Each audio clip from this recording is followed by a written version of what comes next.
et bienvenue à tous. Bienvenue à la masterclass intitulée «La force de la cybersécurité, protéger votre galaxie numérique contre les attaques», organisée par BPI France Université. BPI France Université qui a pour mission d'accompagner la montée en compétences des dirigeants, à la fois avec des formations en présentiel et en digital, sur tous les thèmes liés au développement et au management des PME et ETI. Et donc je suis Élodie Hainaut, j'ai en charge la valorisation de l'offre de BPI France Université. Et je suis ravie d'être aux côtés d'Éric Schmittlin, Bonjour. associé et expert cybersécurité chez Aquil, qui va pendant ces 45 prochaines minutes vous parler de cybersécurité. Et donc Éric, je vous laisse la parole. Merci Elodie, bonjour, bienvenue à tous. Effectivement, on va parler cybersécurité aujourd'hui. On va parler de différentes choses dans la cybersécurité. Ceux qui ont déjà un petit peu touché au sujet savent que c'est extrêmement large. On peut parler de plein de choses quand on parle de la cybersécurité. Moi, je traite un petit peu tous les sujets, donc j'ai une vision un peu globale. Mon métier au quotidien, c'est au sein de mon cabinet Aquil d'accompagner les organismes publics, privés de toute taille dans la gestion de leurs risques cybercriminels. Donc avant que les cyberattaques se produisent, pendant les cyberattaques, malheureusement, lorsqu'on n'a pas réussi à les éviter, et aussi après, pour faire des plans d'action. Alors aujourd'hui, on va parler de la cybersécurité, en particulier dans les entreprises, on va dire, de taille petite, moyenne. Voilà, on ne va pas forcément traiter du sujet dans les grandes entreprises, même si bien évidemment c'est un énorme sujet pour elles. Alors, avant de parler de cybersécurité, on va parler un peu de numérique. Avec une première partie que j'ai intitulée «Une galaxie numérique bien attaquée», j'ai hésité à l'appeler «Enfonçons ensemble des portes ouvertes», puisqu'aujourd'hui, j'ai plus besoin de vous convaincre de l'intérêt de la cybersécurité.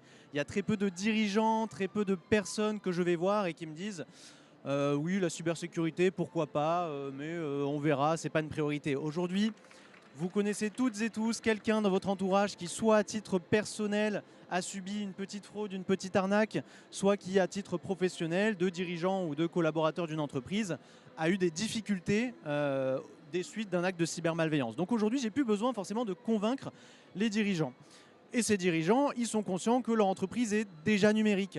Ils savent que on gère déjà les ressources humaines de manière numérique. On ne vous envoie pas un petit chèque à la fin du mois avec votre paye, tout ça c'est informatisé. Ils assistent leurs clients de manière numérique, ils vendent de manière numérique. Pareil, je ne comprends pas aujourd'hui, je ne pense pas aujourd'hui qu'il y ait encore des personnes qui envoient des chèques à leurs clients, qui envoient des factures papier. Aujourd'hui, tout le monde s'envoie des emails à minima. Et à plus forte raison, les entreprises se dotent d'ERP, d'applications qui gèrent toute l'entreprise, y compris tous les aspects vente, facture et même prospection. J'imagine que tout le monde ici a déjà utilisé des outils de prospection pour faire fructifier son business. On met toute sa documentation sur des formats numériques. Oui. Ah, ça, il faut voir avec la technique. Normalement, vous avez un QR code à scanner. Je vous invite à voir avec les personnes qui sont en haut si vous n'entendez pas très bien. Et du coup, vous mettez tous vos documents sur des services numériques, vos process, vos secrets de fabrication, vos bases clients, tout ça c'est numérique. Vous les sécurisez, vous communiquez avec des emails, vous gérez la production, même dans les usines. Aujourd'hui, tout est informatisé, toute la chaîne, on gère ses comptes, on gère la compta, on fait tout dans l'espace numérique. Donc bien évidemment que si tout est numérique, tout peut être impacté par une cyberattaque. Donc ça, c'est la partie j'enfonce des portes ouvertes. J'ai plus vraiment besoin de convaincre mes clients de ces aspects-là. Alors on me demande aussi comment les entreprises sont attaquées, comment cette galaxie se retrouve mise à mal. Elle se retrouve mise à mal déjà par ça, par ce type d'email que vous voyez au quotidien, des emails de phishing, de hameçonnage. On avez tous vu. On se fait passer pour le support informatique, par exemple, avec une adresse email un petit peu douteuse. On vous indique que votre espace de stockage est plein, qu'il faut confirmer votre compte, qu'il faut en tout cas faire quelque chose de manière urgente. Et ça, c'est le signe que vous pouvez retenir d'un email potentiellement malveillant, c'est qu'on vous pousse à faire quelque chose de manière urgente. Pourquoi Tout simplement pour que vous n'ayez pas le temps de réfléchir. On fait appel à vos instincts, à vos pulsions. Je réfléchis pas, je vois pas que l'adresse elle est bizarre, je vois pas que le contexte il est un peu bizarre aussi. Je clique, je me fais avoir avec ce lien qui, si on clique dessus, nous emmène sur une page encore une fois un petit peu douteuse qui reprend l'apparence d'un site web légitime. On pourrait penser que c'est Microsoft, il n'en est rien. Ça en a l'odeur, ça en a l'apparence, mais clairement, si vous rentrez votre mot de passe ici, ça part directement chez l'attaquant. Donc ça, c'est typiquement le premier type de cyberattaque qui va cibler les entreprises. On s'imagine des trucs à la Matrix avec du texte en vert qui défile sur un fond noir. Ça, c'est ce que les entreprises voient au quotidien. C'est ça la réalité des cyberattaques.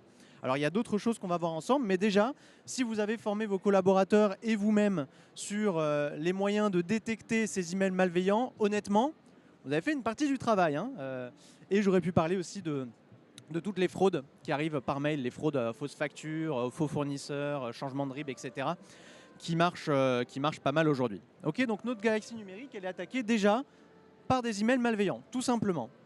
Elle est attaquée aujourd'hui nettement aussi, hein, de manière très marquée, par une chose que vous connaissez aussi certainement, qu'on appelle les ransomware, les rançongiciels, vous en avez déjà entendu parler. Ce sont ces logiciels malveillants, ces virus finalement informatiques qui vont bloquer l'accès à toutes vos données, à tous vos systèmes. Et si vous voulez récupérer l'accès à tout ça, bah, il faut passer à la caisse. C'est pour ça qu'on parle de rançongiciel. C'est un mot valise composé de rançon et de logiciel. C'est un logiciel qui demande une rançon. Ça, c'est ultra répandu aussi et nombre d'entreprises en France en ont été victimes, hein, grandes, moyennes, petites, tout secteur d'activité confondu. Alors, on voit bien les victimes parce que ça passe à la télé, parce qu'on a un copain dirigeant, dirigeante qui a une entreprise qui s'est fait attaquer, qui a perdu ses données ou alors qui a dû payer une rançon, on touche du bois. Par contre, ce qu'on ne comprend peut-être pas, c'est que derrière ça, c'est pas un hacker à capuche dans la cave de ses parents, blotti dans le noir, en train de taper des trucs sur son clavier. Hein. C'est pas ça la menace. La menace derrière, c'est des groupes structurés avec chacun leur expertise qui fonctionnent comme une véritable économie parallèle, comme une vraie galaxie parallèle. Hein, c'est pour ça que j'ai gardé le fond galactique derrière. Donc on a effectivement ces victimes que vous connaissez. Et on va retrouver un premier groupe d'attaquants. Ils portent un nom, ils s'appellent les revendeurs d'accès, les brokers en anglais. Eux, leur métier, c'est d'obtenir des accès dans les organisations et de les revendre. Donc ces gens-là, c'est des serruriers. Je vais obtenir un mot de passe, par exemple avec un email de phishing comme on l'a vu juste avant. Je vais voler un accès administrateur à quelqu'un de l'informatique chez vous. Tout ce qui est une porte ouverte sur de votre informatique est bon à dérober. Ils les dérobent, mais ils n'en font rien. Ils le revendent, d'où le terme broker. Hein. Ils vont revendre ces accès à des tiers. Donc ils cassent le carreau, ils pètent la porte, ils rentrent et ensuite ils revendent ces accès. Ils les revendent à des franchisés, qu'on appelle aussi des affiliés. Donc si on parle de franchisés, c'est bien qu'on parlera de franchise, qui vont acheter à ces revendeurs d'accès ces accès obtenus de manière illégitime dans les organisations. Ok, toi tu as quoi? Tu as un accès à distance dans une TPE de 100 personnes qui fabrique des chaussons en Vendée? Ouais, ça m'intéresse. Ça m'intéresse, je te donne 200$, 300, c'est une négociation qui se passe derrière. Et ensuite, une fois qu'ils ont ces accès, ils vont commencer à fomenter leur cyberattaque, voir ce qu'ils vont faire en utilisant les ressources, bien souvent, d'une franchise cybercriminelle. Alors une franchise qui porte un nom comme Hive, Logbit, Revil ou Conti par exemple, il en existe plein d'autres. Alors quand je parle de franchise, c'est vraiment des franchises, hein. C'est comme McDo. C'est-à-dire que quand vous voulez faire une cyberattaque, vous êtes une personne voilà, sans forcément énormément de compétences, vous voulez faire une cyberattaque. Vous avez deux choix. Soit vous allez créer vos outils, vos techniques, vos tactiques, vos procédures, trouver vos victimes, etc. Soit vous allez voir une franchise qui vous fournit clé en main, les outils pour faire une cyberattaque, la plateforme pour la revendiquer, tous les moyens et les canaux de discussion pour négocier votre rançon par la suite, qui vous fournit tout un tas d'outils clés en main et qui vous fournit même le support après-vente. C'est assez rigolo, il y a des conversations qui ont fuité avec des hackers qui se parlent entre eux, ton truc qui marche pas, ton virus il s'est fait détecter, et des choses assez rigolotes. Enfin, pas pour les victimes, mais en tout cas, à regarder après coup, c'est assez drôle à voir. Donc voilà, comme si demain vous voulez monter une enseigne de burgers, vous pouvez aller voir McDonald's et dire je veux me franchiser chez vous, il y a des conditions. Et donc, chez ces franchises, il y a des conditions. Par exemple, une condition qu'on voit très souvent, c'est ne pas attaquer des entreprises russes. Voilà, ça peut donner une piste aussi sur qui est derrière, même si en réalité, la question de l'attribution des cyberattaques est extrêmement compliquée et pas simpliste du tout. Donc là, on pourrait se dire, c'est bon, c'est la dernière strate. Voilà, c'est les groupes, les grands chefs mafieux qui sont au-dessus. Il y en a encore. On a derrière des opérateurs, des développeurs freelance. On a des freelances dans la cybercriminalité qui vont concevoir des logiciels malveillants et les vendre à différents types de franchises qui elles-mêmes peuvent développer leurs propres outils par ailleurs.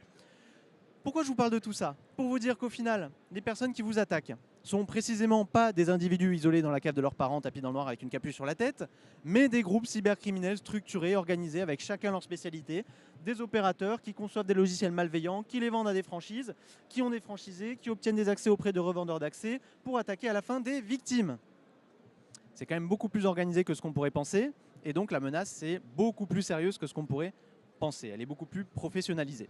Et tout ça sans parler d'une d'un truc que je vais mettre sur le côté, presque comme si c'était anecdotique alors que ça l'est pas du tout. Le blanchiment de l'argent qu'on peut obtenir de tout ça. C'est pas ma spécialité, mais dites-vous qu'obtenir de l'argent avec le cybercrime, c'est plutôt simple, en tout cas c'est faisable. La partie dure, c'est comment je fais pour dépenser le million que j'ai obtenu de manière totalement illégale. Ça c'est compliqué, hein. Tous les systèmes sont connectés aux impôts aujourd'hui, Vinted, les concessions automobiles, quand vous achetez une télé, quand vous faites des transferts de fonds d'une banque à l'autre, il y a de la fraude, il y a de la SCBFT, il y a plein de réglementations qui rentrent en compte. Et pour la petite anecdote, la seule cyberattaque dans laquelle je suis intervenu et où il y a eu une arrestation, ce n'est pas mes investigations techniques qui ont permis cette arrestation, c'est les investigations plutôt de la police et de la branche financière de la police qui est capable de retracer une petite partie de la rançon qu'on avait versée. Donc suivez l'argent et vous trouverez les criminels. Je parle beaucoup d'argent parce que 90% des cyberattaques sont motivées par l'argent, en tout cas elles l'étaient en 2021. C'est clairement un chiffre qui vaut ce qu'il vaut, hein. Essayer de quantifier les cyberattaques alors que personne s'en vante, c'est pas évident. Mais en tout cas, ça donne une bonne idée de pourquoi les attaquants nous attaquent et ça se vérifie empiriquement. C'est-à-dire que nous, quand on fait de la surveillance des réseaux cybercriminels, les discussions, elles tournent toujours autour de l'argent. J'ai volé des cartes bleues, qu'est-ce que je peux en faire? Combien est-ce que je peux demander comme rançon? Tiens, j'ai volé des numéros de sécurité sociale, est-ce que je peux le revendre? À qui? Comment? Voilà, ça tourne souvent quand même autour de l'argent, hein, ces histoires-là. Donc voilà, donc on a vu les emails malveillants, des ransomware, les rançongiciels qui touchent pas mal les entreprises de toute taille, et un type d'attaque dont on parle très très peu, à part dans les cercles spécialisés, les infostealers. Vous n'en avez probablement pas entendu parler, et pourtant, je vous assure que c'est une menace pour vos entreprises. Un infostealer, c'est un bon vieux virus à l'ancienne qui s'installe sur des postes de travail, et ce que ce virus fait, c'est qu'il vole toutes les données du poste de travail. Donc nous, on détecte certains de ces infostealers et des fois, on télécharge les données pour des clients qui en sont victimes pour regarder ce qu'il y a dedans. Là, vous avez un exemple d'arborescence de dossier de ce qui sort d'un infostealer. Donc ça, c'est ce qui a été dérobé sur un poste de travail. C'est des vrais noms, hein. J'ai juste masqué certaines données. On voit les champs pré-remplis du navigateur. Vous savez, quand vous tapez des choses là et ça vous propose de remplir votre prénom, votre nom, votre adresse, ça les vole. Les sessions actives, donc partout où vous êtes déjà connecté sur Microsoft 365, sur Gmail, sur le site de la BPI peut-être, ça vous vole vos sessions actives, donc même pas besoin de se connecter, c'est la session elle-même qui est volée. Les téléchargements, on peut voir tout ce que vous avez téléchargé, c'est toujours sympa. Des fichiers dérobés, tels que des accès VPN pour les connaisseurs, des clés SSH, des machins, des trucs techniques ou moins techniques. Votre historique de navigation, des informations techniques. Ce qui est rigolo, c'est que des fois, ça prend des captures d'écran à intervalles réguliers, et nous, on les voit passer. Donc on voit aussi des fois comment ils ont installé l'infostealer. C'est souvent, par exemple, des vidéos YouTube dans lesquelles il y a un lien, un téléchargement, vous le téléchargez et vous avez un virus sur l'ordinateur. Pourquoi est-ce que ça serait une menace pour les entreprises? Parce qu'aujourd'hui, vos entreprises, elles font beaucoup confiance aux périphériques, aux appareils qu'utilisent vos utilisateurs. Nombre d'entre vous n'ont probablement pas un téléphone à vocation professionnelle. Pourtant, sur ce téléphone personnel, vous avez accès à votre boîte mail pro. Sur votre ordinateur personnel, vous avez peut-être accès à votre boîte mail pro.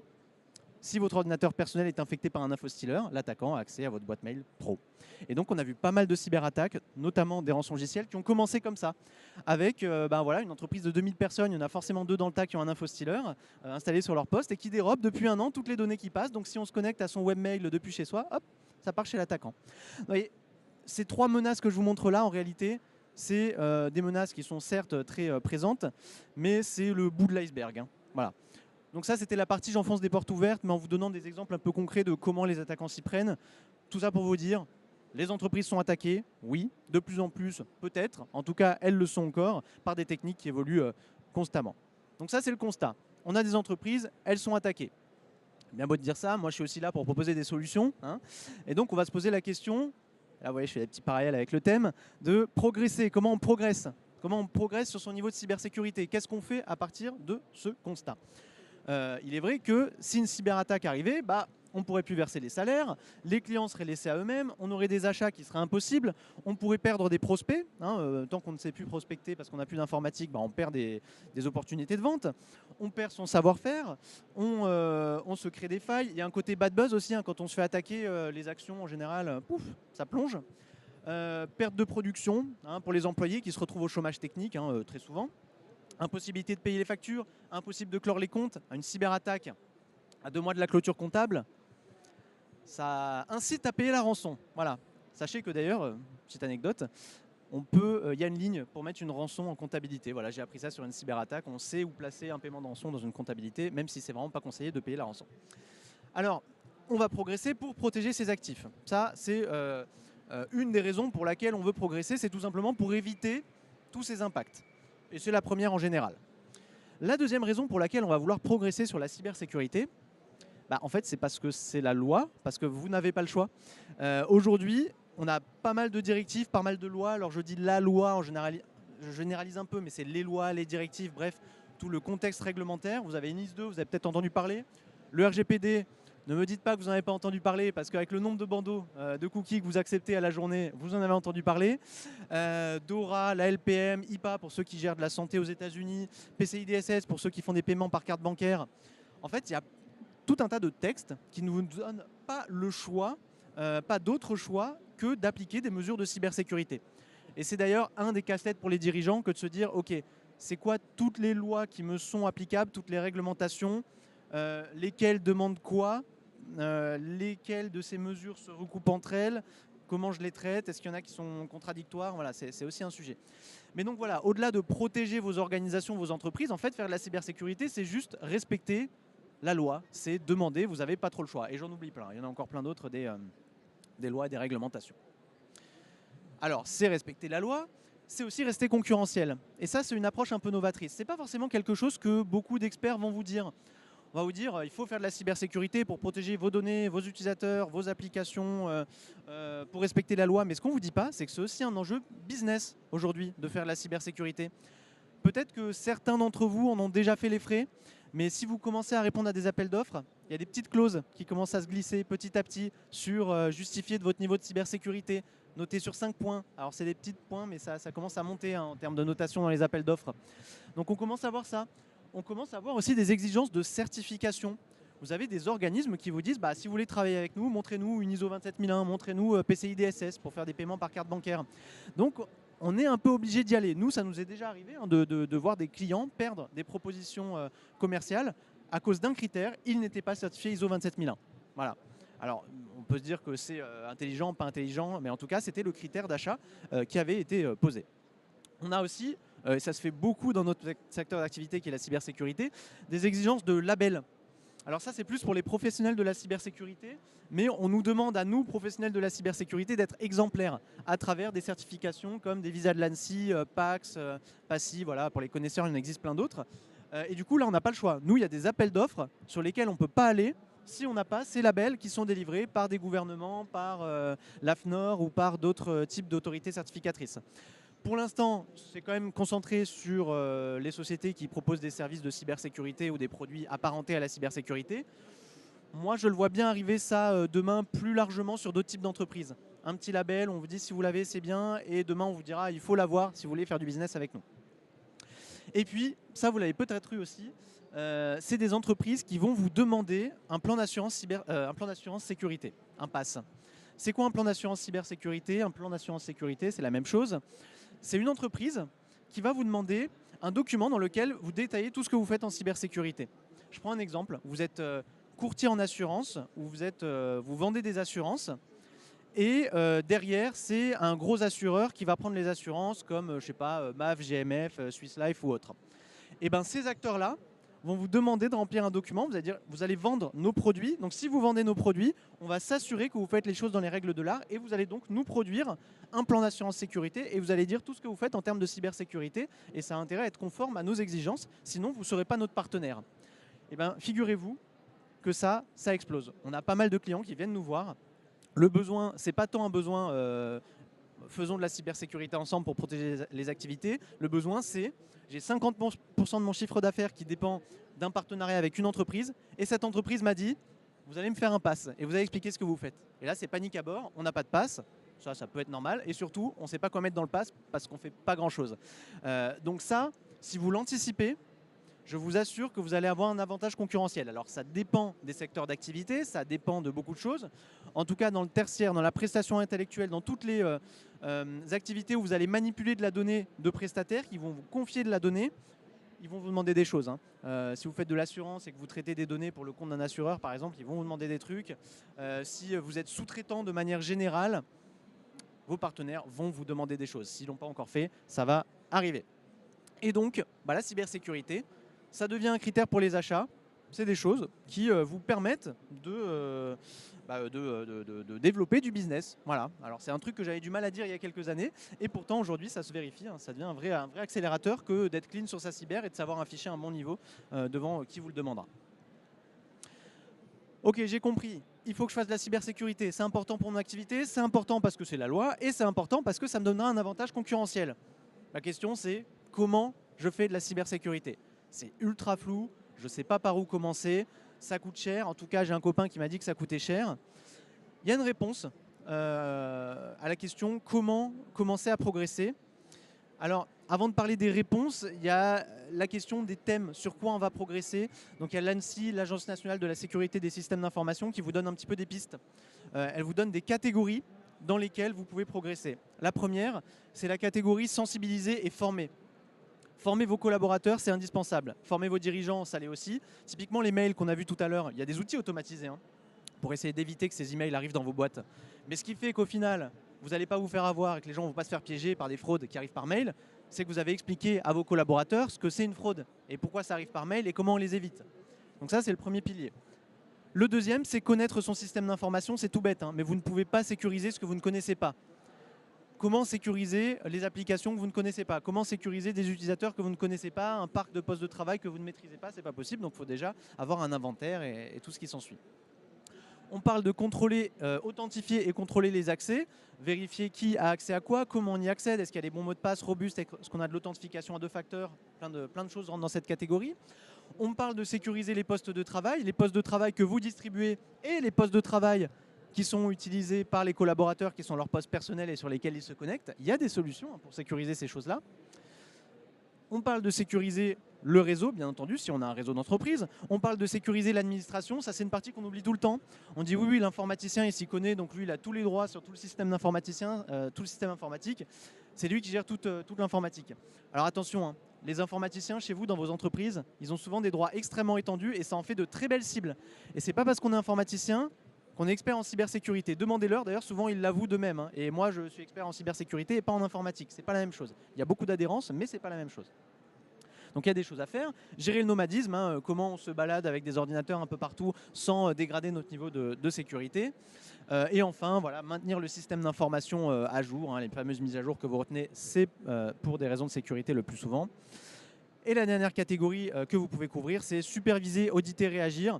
C'est quoi en fait cette partie? C'est de se dire, ok, bon, il y a plein de trucs à faire, mais concrètement, comment j'audite ça? Comment j'ai un aperçu? Comment un expert me donne un œil là-dessus, une notation, mes axes de progression? Et comment je réagis si je me fais attaquer? De toute façon, tout le monde se fait attaquer. Quel que soit votre niveau de cybersécurité, vous avez des attaques qui sont possibles et probables. Donc la question, c'est aussi d'être prêt le jour où ça arrive. On ne parle pas que d'éviter les cyberattaques, on parle aussi de gestion de crise, de préparer tout ça pour savoir réagir le jour J. Bon, là j'ai une bonne ressource à vous donner, une très très bonne ressource, c'est l'instant publicité, mais je le fais vraiment de bon cœur parce que pour le coup c'est, je pense, une des meilleures ressources que vous pouvez trouver actuellement en tant que chef d'entreprise. C'est les diacs cybersécurité de la BPI. C'est un dispositif dans lequel vous avez un expert indépendant qui va intervenir, qui va faire un diagnostic auprès de votre entreprise, qui va sensibiliser votre comité de direction, les utilisateurs, diffuser des bonnes pratiques, effectuer un vrai bilan des forces, des faiblesses par thématique et surtout vous proposer un plan d'action. Des recommandations par catégorie qui vont être chiffrées. Donc vous repartez avec un plan d'action et on vous dit aussi combien ça va coûter. Voilà. Donc ça se passe en 4 étapes. Une étape de cadrage, une étape de visite sur site où on vient vous voir, on vient dans votre entreprise, on se balade avec vous, on essaie de comprendre quel est votre métier. On va cartographier d'ailleurs rapidement les actifs de votre entreprise pour voir où les risques peuvent se porter. On fait une analyse et ensuite on vous restitue tout ça ça peut se faire en 2 mois ou voilà, c'est quelque chose qui peut être aussi assez rapide. Ce qui est bien avec ça, c'est parce que comme beaucoup de démarches de la BPI, c'est financé. Donc c'est toujours agréable d'avoir une démarche accompagnée. Ça coûte 4 400 € reste à charge pour l'entreprise. La moitié autre est prise à charge par la BPI et France 2030. Donc vraiment, allez-y, c'est vraiment un super dispositif. Tous les experts qui interviennent ont passé une phase de sélection avec la BPI. Donc ça veut dire que vous êtes sûr que les gens qui interviennent, ils sont en lien avec la BPI, ils ont été VT, tamponnés par la BPI. Donc voilà, vous savez aussi à qui vous faites appel parce que sinon on ne sait pas forcément à qui on va demander de faire ce diagnostic. Donc vraiment, n'hésitez pas. Vous avez un site qui est dédié au Diag Cybersécurité, qui est un dispositif qui rencontre un certain succès, et à forte raison. Hein. Et je vous le dis en plus, il y a moyen de se faire financer le plan d'action. C'est un des rares dispositifs qui est approuvé par France 2030 pour ensuite déclencher des financements pour mettre en œuvre le plan d'action. Alors je ne sais plus le pourcentage, mais ça peut monter assez haut. Hein. C'est-à-dire qu'on peut financer potentiellement la moitié des actions du plan d'action par des financements publics. Donc vous voyez que vous n'êtes pas lâché non plus dans la nature. Vous avez ce dispositif-là, vous en avez d'autres qui existent. Celui-ci, je le connais bien, donc je vous le présente, au-delà du fait qu'il est adapté au contexte BPI et qu'il est tout jaune, parce que c'est un peu la thématique du jour. Donc vraiment, n'hésitez pas. Et le site d'ailleurs du Diag, il est bien fait. Il vous explique toute la démarche. Il y a des témoignages de dirigeants. Donc voilà, allez-y. Bon, on a vu que la cybersécurité, c'était important pour plein de raisons. On a vu qu'il fallait progresser sur tout un tas de catégories que je vous ai données, qu'il y avait un Diag cybersécurité qui pouvait nous aider. Et là, je vais ouvrir les chakras de tout le monde. Il y a un peu de conviction dans ce que je vais dire. Je vais parler de l'avenir. C'est le thème de la BPI, hein, je crois que c'est préparer l'avenir, il me semble que c'est votre slogan. En tout cas, on est proche de ça. C'est le nom de la dernière catégorie, c'est finalement, on voit ce que c'est la cybersécurité aujourd'hui, ça sera quoi demain? Parce qu'en tant que chef d'entreprise, vous le savez, en tout cas en tant que personne qui avait des responsabilités dans l'entreprise, il faut préparer demain, hein, sinon on est vite à la ramasse. Moi, j'entrevois quelques grands axes de transformation dans la cybersécurité. Le premier est que pour moi, demain, la cybersécurité sera plus clair. Aujourd'hui, on ne comprend pas grand-chose. Il y a des initiatives qui sont en train de se développer, comme le Cyberscore. C'est un texte de loi français qui a été voté, qui a vocation à pouvoir donner un cyberscore, notamment à des sites internet ou à des entreprises. Le périmètre est encore flou et l'application l'est tout autant. Mais en tout cas, ça a été voté. Donc maintenant, c'est en phase de transcription et d'application dans le droit français. Et donc ça veut dire que demain, potentiellement, de la même manière que quand vous achetez un paquet de pâtes, un taboulé ou n'importe quel produit dans un commerce qui est un produit alimentaire, et vous avez un Nutri-Score, demain, vous pourrez aller voir une entreprise, vous pourrez aller acheter sur un site internet et vous aurez potentiellement un cyberscore qui, pareil, dans un premier temps, serait certainement à la main de l'entreprise qui déciderait ou non de l'afficher, ce cyberscore. Mais du coup, ça devient un avantage concurrentiel si on l'affiche et ça rejoint ce que je disais précédemment. Ou alors qui, dans certains cas, peut-être pourrait être requis. On peut tout à fait imaginer que demain, des entreprises se disent si vous voulez être partenaire, si vous voulez avoir accès à notre API, si vous voulez avoir accès à nos produits, si vous voulez être notre partenaire business, vous devez avoir un cyberscore B ou supérieur. Moi, c'est des choses que j'imagine bien. Alors, je ne sais pas de quoi ça refait l'avenir, mais en tout cas, c'est des choses que j'imagine facilement. Ce que j'imagine aussi facilement, c'est que la simplification, elle se fera aussi sur des aspects qui ne sont pas vraiment cyber, mais qui sont des aspects transfert de données à caractère personnel. Vous avez tous vu et entendu parler du RGPD. Alors on sait qu'il y a des trucs qu'on a le droit de faire, qu'on n'a pas le droit de faire, mais c'est hyper flou. Hein. Franchement, c'est hyper flou. Savoir quelles données on peut mettre, quelles données on peut transférer aux États-Unis, c'est extrêmement flou. Les juristes ont tous leur avis là-dessus. La CNIL a son avis là-dessus, qu'on peut parfois interpréter et qui parfois n'est pas clair, puisque c'est vraiment des textes qui sont en mouvance. Il y a des initiatives comme le Data Privacy Framework, qui est un framework américain. Alors, c'est totalement issu d'un lobby, hein. Voilà ce que je mets là. En gros, c'est des lobbies américains qui ont mâché le travail pour vous donner une plateforme dans laquelle Microsoft, Google et autres vous expliquent en quoi vous avez le droit de transférer des données à caractère personnel vers ces acteurs cloud américains. En gros, c'est toutes les garanties que des organismes comme la CNIL peuvent vous demander, qui ont été compilées par ces acteurs-là qui y ont un intérêt. Moi, ce que j'imagine, c'est que demain, on aura des référentiels beaucoup plus clairs sur moi, je manipule des données de santé de patients, chez quel prestataire j'ai le droit de les mettre. Voilà, concrètement, est-ce qu'il a le bon label pour que j'y mette des données chez lui? Voilà. Aujourd'hui, il y a des choses, il y a du HDS pour les connaisseurs, par exemple en santé. C'est pas très clair. Au final, ça mérite à chaque fois quand même l'intervention d'un expert. Moi, j'imagine facilement que demain, il y a des petits tampons et vous savez très bien chez quel prestataire vous pouvez mettre quelles données. Ils sont passés par un processus de certification. C'est des choses qu'on peut imaginer. En tout cas, ce qui est sûr, c'est que moi, j'imagine assez facilement une cybersécurité qui demain sera plus claire. En tout cas, je l'espère. Et j'imagine aussi une cybersécurité qui demain ne sera plus une contrainte. Avant, quand vous achetiez une automobile, vous aviez un châssis qui était indéformable. Alors du coup, quand vous preniez un choc, toute l'énergie cinétique vous était transférée directement. Aujourd'hui, vous avez un châssis absorbant. tout se ramollit, ça réduit l'impact sur votre corps. Vous aviez des vitres ultra coupantes, le verre se cassait, il vous brisait, il vous lacérait. Aujourd'hui, ces espèces de vitres, vous savez, ça fait des petits éclats qui ne coupent pas. On a de l'ABS, on a de l'anti-collision. Avant, il n'y avait pas de ceinture, maintenant, il y a des ceintures partout, il y a un airbag. Ça veut dire quoi, ça, en fait? Ça veut dire qu'aujourd'hui, l'airbag, vous ne le demandez pas en option. L'anti-collision, ça commence à être de série. Le châssis absorbant, vous n'allez pas vérifier vous-même que le châssis il absorbe bien les chocs quand vous allez acheter une voiture. En fait, toutes ces choses-là, elles sont devenues normales. C'est plus une contrainte que d'avoir un airbag. C'est plus une contrainte que d'avoir une ceinture. On la met. Alors pour certains, peut-être encore un peu, mais globalement, c'est accepté. On la met. Voilà, il y a un ABS, il y a des trucs. Les rétroviseurs, c'est plus une contrainte. Ils sont là, les rétroviseurs. On se pose même plus la question. Moi, j'imagine que pour la cyber, ça sera pareil. Aujourd'hui, on se dit que il faut faire des audits, il faut faire recours à des prestations, il faut avoir des labels, il faut acheter des outils, il faut former les personnes, il faut faire tout un tas de trucs. Et on voit ça comme une contrainte. Ben moi, je pense que dans un certain temps, comme tout sera encore plus numérique qu'aujourd'hui, en tout cas très certainement, même si je ne suis pas Nostradamus, on peut imaginer que demain, ça sera 2 séries. La cybersécurité, ça sera 2 séries dans toutes les entreprises. Ça fera partie des outils qu'on mettra en place comme les outils de bureautique qui sont strictement nécessaires. On aura des outils de cybersécurité. La formation à la cybersécurité, ça rentrera dans le parcours de formation de manière tout à fait normale et tout le monde s'attend à avoir une formation cybersécurité en rentrant en entreprise. Et on s'attendra même à ce que ça soit plus à l'entreprise de le faire, mais à l'école. Ça sera fait avant. Les gens ils sortiront du lycée, ils sauront un petit peu ce que c'est que la cybersécurité. Et du coup, il n'y aura plus besoin forcément de leur faire tous les rappels. Voilà. Alors c'est de la prospection. Encore une fois, c'est une question d'avis, mais je pense qu'on va de plus en plus vers quelque chose qui ne sera pas une contrainte et qui sera tout simplement intégré. Voilà pour ce que j'avais à vous dire sur la cybersécurité. Je vais laisser Merci vous beaucoup reprendre la main. Eric pour cette mise en alerte, ces bonnes pratiques et ressources. Vous avez la possibilité de poser toutes vos questions à Eric, donc profitez-en. Y a-t-il des questions ? Je vais vous passer le micro. Bonjour tout le monde. Merci Bonjour. Eric pour la présentation, ça c'est clair. Moi, ma question, ça porte sur l'apport de l'IA par rapport à la cybersécurité. Quelles sont les tendances que vous voyez actuellement et quels sont les précaux en lien avec ça que vous pouvez nous dire? Merci pour cette question.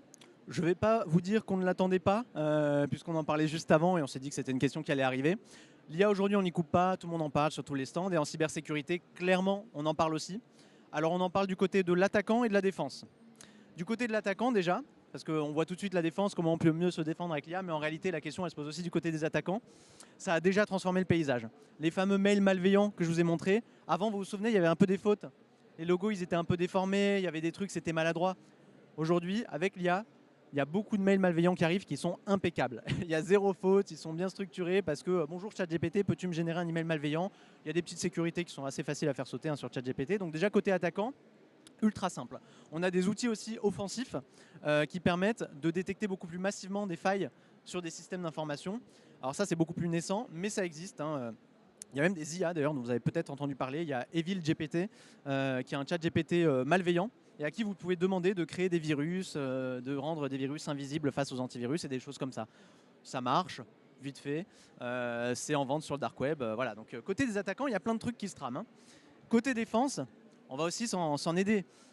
Typiquement, je reprends ce sujet qui est iconique, le sujet des emails malveillants. Aujourd'hui, les solutions de lutte contre les emails malveillants font appel à l'IA. Les mails, quand vous les recevez, si vous avez des solutions technologiques un peu avancées devant, elles prennent les mails en réception, elles les passent à la moulinette de l'IA. Est-ce que tu penses que ce mail peut être malveillant ou non par rapport à toute cette masse d'emails malveillants que tu as analysés par le passé? C'est pas forcément des trucs révolutionnaires, c'est du machine learning, on en fait depuis hyper longtemps, mais c'est des choses qui sont totalement intégrées dans les mécanismes de défense. Dans les antivirus aussi, on va trouver ça de manière très répandue, des fichiers qui sont détonés dans ce qu'on appelle des sandbox, dans des bacs à sable. Avant que vous l'ouvriez, ce fichier il part sur l'antivirus, il est exécuté, et l'antivirus essaie de voir si ce que fait le fichier est potentiellement malveillant. Ah tiens, c'est un fichier, quand on le lance 5 minutes après, il y a tous les fichiers qui sont sur le bureau, qui sont chiffrés, qui sont accessibles, et il y a une demande de rançon qui est déposée. Bon, ça ressemble plus heureusement à un ransomware. Les antivirus font ça. Les antivirus font ça, les antivirus font tout un tas de choses, mais ils ne font pas tout. La cybersécurité, c'est pas que dans un antivirus, c'est pas que des outils de lutte contre les logiciels malveillants. Et la cybersécurité, elle vient aussi accompagner tous les gens qui veulent faire de la cybersécurité. N'hésitez pas à poser des questions à ChatGPT. Question simple. Admettons, il y en a parmi vous qui développent un produit en SaaS. Voilà, une application que vous vendez à des clients tiers. bonjour ChatGPT, je développe une application SaaS. Mes clients, c'est ta. Mes enjeux réglementaires, c'est ça. Qu'est-ce que je devrais faire en termes de cybersécurité? Et honnêtement, ça dit des trucs pas bêtes. Ça dit des trucs vraiment pas bêtes. Ça va vous conseiller de faire un test d'intrusion, de faire un diagnostic, de faire passer un expert, de former vos développeurs à la cybersécurité. Ensuite, vous pouvez redemander, ok ChatGPT, mais est-ce que tu peux, ou d'autres, ou Gemini ou autre, est-ce que tu peux maintenant me prioriser ces actions, me dire combien ça va coûter? Et ça va vous donner des réponses. Donc l'IA, on n'y coupe pas, que ce soit en attaque, en défense, que ce soit pour de la technique ou juste pour vous renseigner, clairement. Et après, il y a une utilisation qui est aussi, un prestataire me demande un plan d'assurance sécurité. Bonjour ChatGPT, peux-tu me générer un plan d'assurance sécurité? Ça aussi, on l'a vu. Merci. Avec plaisir. Y a-t-il d'autres questions? Alors finalement, sommes-nous vraiment infaillibles? Alors ça, c'est une question qui revient souvent. En fait, c'est quand je finis mes speeches. En fait, on a l'impression que tout est foutu. Alors, sauf là, j'ai fait une ouverture très positive, mais d'habitude, on me dit bon, ok, il y a plein de cyberattaques. De toute façon, on va être attaqué. Ce que vous nous dites, c'est que de toute façon, même si j'investis de l'argent, je ne serai jamais infaillible, parce que c'est vrai. Il y aura toujours des attaquants qui auront une longueur d'avance, qui trouveront une faille. Et donc, il y a une question presque de fatalité. Est-ce que les cyberattaques, c'est une fatalité? J'ai envie de dire oui, les cyberattaques, c'est une fatalité, mais ce qu'on cherche à faire quand on fait de la cybersécurité, c'est pas éviter les cyberattaques. Je reviens sur mes voitures là. Quand on achète une voiture avec un super score Euro NCAP, avec des super airbags et tout, on ne cherche pas à éviter des accidents. On cherche à ce que les accidents soient le moins probables possible et que s'ils arrivent, on s'en sorte le mieux possible. Quand on fait de la cybersécurité, c'est exactement la même chose. On cherche à éviter, à baisser la probabilité d'une cyberattaque en mettant toutes les mesures en œuvre qu'on peut à notre niveau. On cherche à baisser les impacts potentiels d'une cyberattaque en ayant par exemple des sauvegardes. Et on cherche à traverser au mieux possible les crises cybercriminelles si l'attaque survient. Ça ne veut pas dire qu'on va éviter tout ça. Ça veut dire que si on est préparé, une cyberattaque dans une entreprise qui s'est préparée n'a rien à voir par rapport à une cyberattaque dans une entreprise qui ne s'est pas préparée. Rien que sur la thématique des sauvegardes, vous avez 2 cyberattaques dans 2 entreprises qui sont les mêmes. Une qui a 0 sauvegarde d'aucune donnée, c'est soit elle paye la rançon, soit elle met la clé sous la porte. C'est ça, ces 2 options. Pour la seconde entreprise, il y a des sauvegardes. Ça va peut-être être très pénible, mais rien que le fait d'avoir des sauvegardes fait que cette entreprise va survivre. Vous voyez, ça tient à pas grand-chose des fois. Mais dans les 2 cas, c'est compliqué. Donc il y a effectivement un côté fataliste. Oui, les cyberattaques, on ne peut pas les éviter, mais ce n'est pas du tout ce qu'on cherche à faire quand on fait de la cybersécurité. On ne cherche pas à les éviter, on cherche à faire en sorte qu'elles soient moins impactantes et moins fréquentes. Merci Eric. Une question. Merci pour la présentation, c'était très, très intéressant. J'avais juste une question sur le cyberscore. Oui. Le fait de dévoiler son cyberscore augmente justement la probabilité de se faire attaquer, puisque les cibles faciles seront les premières attaquées. C'est une bonne question. Alors il y a 2 axes de réponse. La première, c'est l'axe purement cyberscore. Le problème, c'est que le cyberscore, c'est ultra flou pour l'instant. On ne sait pas qui le délivre, on ne sait pas dans quelles circonstances. Moi, ce que j'ai compris, c'est que c'est plutôt quelque chose qui est à la main des organisations. Donc, on choisirait volontairement, potentiellement, de ne pas afficher le cyberscore qui est mauvais. Voilà, ça, c'est un fait. Effectivement, on pourrait se dire, si j'affiche un mauvais cyberscore, les attaquants vont peut-être me cibler. Honnêtement, c'est pas une mauvaise idée. Je vois que vous avez peut-être commencé à vous tourner en individu malveillant. C'est bien parce que pour bien se protéger, il faut penser comme des individus malveillants parfois. Après, j'ai envie de vous dire, ils n'ont pas forcément besoin de ça. Aujourd'hui, comment les attaquants détectent des failles dans les systèmes? Ce n'est pas forcément une approche nominative. Ils ne vont pas voir, vous, monsieur de telle entreprise, on va voir ce que vous avez chez vous. En fait, ce qu'ils ont, c'est des espèces de scanners massifs qui scannent tout Internet et qui essaient de trouver des portes d'entrée. Et quand ils trouvent une porte, c'est un peu opportuniste, ils essaient de rentrer. Et ensuite, ils se posent la question de qu'est-ce qu'elle fait cette entreprise et comment je pourrais obtenir un petit peu d'argent. Et donc, qu'il y ait un cyberscore ou pas un cyberscore, de toute façon, les failles, ils vont essayer de les trouver avec ces outils de scan extrêmement massifs. Et je ne suis pas certain que ça change énormément de choses. Mais la réflexion est intéressante. Elle n'est pas à jeter. Et de toute façon, elle rejoint quelque chose qui est une thématique dans la cybersécurité. C'est est-ce que être exposé est une vulnérabilité en soi? Est-ce qu'avoir un site internet est une vulnérabilité par rapport au fait de ne pas en avoir? Est-ce qu'afficher un mauvais cyberscore est une vulnérabilité par rapport au fait de ne pas en avoir? Est-ce qu'ouvrir nos adresses mail sur le monde extérieur et autoriser aux gens de nous envoyer des mails est une vulnérabilité?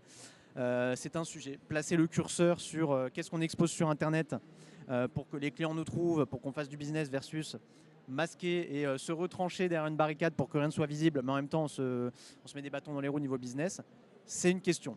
Clairement. Et le cyberscore rejoint cette question-là. On a un cyberscore, on s'est engagé à le mettre. S'il est mauvais, est-ce qu'on le met quand même? C'est une question. Donc, j'ai pas de réponse claire à vous apporter là-dessus. Mais le raisonnement est intéressant, effectivement. D'autres questions? Non, eh bien, je crois que nous arrivons à la fin de cette masterclass. Merci Eric, merci à tous pour votre Merci à vous. participation et vos questions. Vous pouvez retrouver l'expertise d'Eric dans 2 des formations BPI France Université qui s'affichent à l'écran. Parmi plus de 500 ressources sur la plateforme BPI France Université, donc c'est bpifrance-université.fr. Profitez-en, la plateforme, l'accès est gratuit pour tous. Merci beaucoup, je vous souhaite à tous une très bonne soirée. Merci, bonne soirée.